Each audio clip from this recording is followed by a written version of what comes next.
ಹೋಗ್ಬರ್ಬೇಕು. Election ಬಂತಲ್ಲಣ್ಣ, ಹಾ ಇವತ್ತಾಲೆ ಯುಗಾದಿ ಹಬ್ಬ. ಇವತ್ತು ಯುಗಾದಿ ಹಬ್ಬ.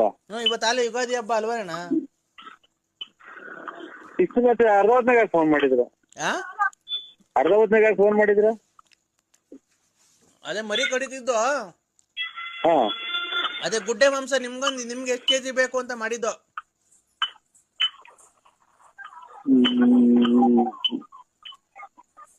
ನಿಮ್ದು ಆಯ್ತಾ ಅಣ್ಣ ಯುಗಾದಿ ಹಬ್ಬ? ಇಲ್ಲ, ನಾವು ಇದು ತಿಥಿ ಮಾಡ್ತಾ ಇದೀವಿ. ತಿಥಿ ಮಾಡ್ತಾ ಇದ್ವಿ ನಾವು. ಯಾರ್ದು? ಅಯ್ಯೋ, ನರಸಿಂಹಣ್ಣ ಸತ್ತೋಗ್ಬಿಡ್ತಾ. ಹೋಗ್ಬರ್ಬೇಕು. ಎಲೆಕ್ಷನ್ ಬಂತಲ್ಲಣ್ಣ, ಹಾ ಇವತ್ತಾಲೆ ಯುಗಾದಿ ಹಬ್ಬ. ಇವತ್ತು ಯುಗಾದಿ ಹಬ್ಬ. ಇವತ್ತಾಲೆ ಯುಗಾದಿ ಹಬ್ಬ ಅಲ್ವಣ್ಣ?